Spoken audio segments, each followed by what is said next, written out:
Damn. I found out I have ADHD. Ever wonder why it's so hard to stay focused? Manage time? Remember things? Or just stay organized? Yeah, me neither. Growing up, I was the classic good student. Organized. On time. Solid grades. Even did my homework on Fridays to avoid that Sunday night panic. Sure, I didn't love studying, and staying focused could be a drag. But doesn't everyone feel that way? Looking back, it doesn't seem like the brain of someone with ADHD, right? I was well behaved, didn't struggle much in school, and never caused trouble.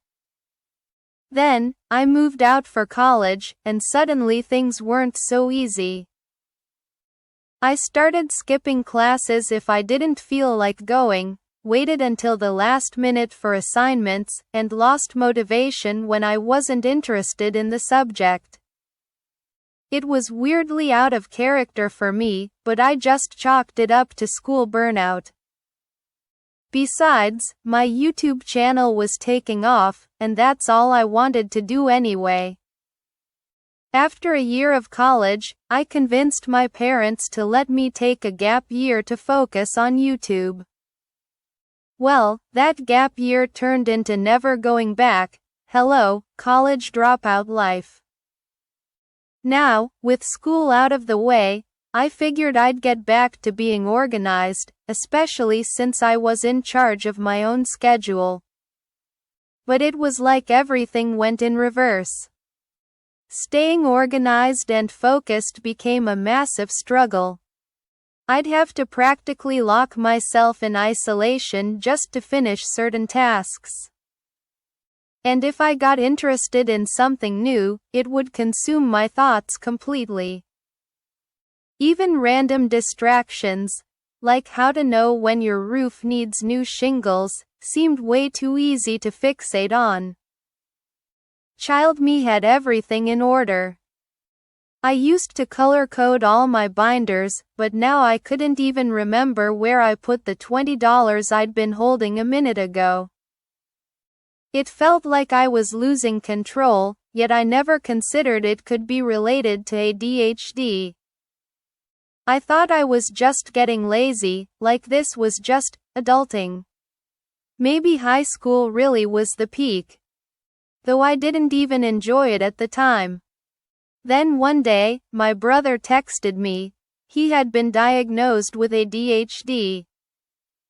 Growing up, he never showed the typical signs people associate with ADHD, like being hyperactive or disruptive. He was quiet, well-behaved, just like me. But when he started explaining his symptoms, I was shocked by how much it resonated. He struggled with focus in school, hyperfixated on things he enjoyed, and found it hard to pay attention to the boring stuff. Listening to him, I realized my own struggles might not be laziness at all, but something deeper. Even with all these similarities, I didn't jump to get diagnosed myself. I was like, good for you, bro. Happy for you, and just went back to wrestling with my drawing software like usual. I thought it was just laziness kicking in, not an imbalance in brain chemicals. Eventually, I started to consider that maybe I could have ADHD too. The constant struggles with focus, productivity, and memory were getting worse, and simple tasks felt like Herculean efforts. But the memory of being so on top of things in school made it hard to believe. I thought maybe I could just summon that childhood focus again if I tried harder.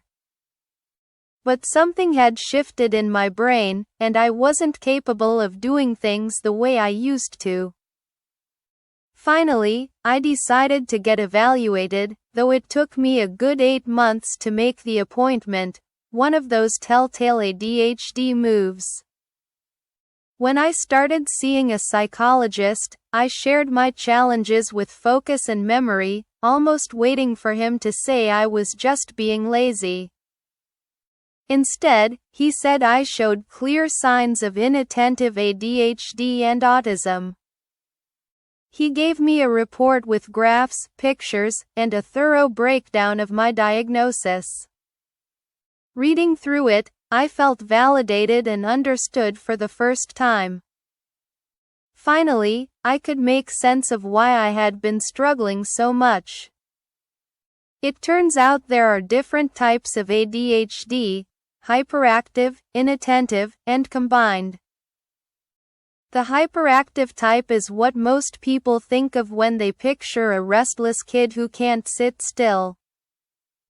Inattentive ADHD, which I have, affects focus, memory, and organization without the hyperactivity. The combined type means you have it all. I asked my psychologist why I didn't show signs earlier, and he suggested a couple of reasons. For one, my mom was always a big source of structure for me growing up, so I leaned on her a lot for organization. It all started to fall apart when I moved out. ADHD also presents differently in women, who are often better at masking symptoms, so it can go unnoticed or even start affecting women later in life. Since my diagnosis, I've learned to approach tasks differently and cut myself more slack. I still struggle, but instead of forcing myself into a rigid routine, I make mental deals with myself. For example, if I really don't feel like editing, I'll start by doing a simpler task like cleaning my room to build momentum. Once I'm in a productive mindset, tackling the harder task becomes a bit easier. I also decided to try medication to see how it would impact my workflow. After a lot of hesitation, I tried adderall. I was shocked by the result. My mind quieted down, my thoughts felt more organized, and I could focus without needing constant breaks. It didn't change me, it just made me feel like a more capable version of myself. Writing this script, about my ADHD experience, on my first day taking Adderall was almost poetic. It finally made clear how much I had been battling my own mind. My ADHD struggles might not disappear, but now that I understand what's happening in my brain, I feel empowered to make adjustments and keep moving forward. If you're on the fence about seeking a diagnosis, I get it, it's a daunting prospect. But for me, knowing what's going on has changed everything. Here's to getting things done.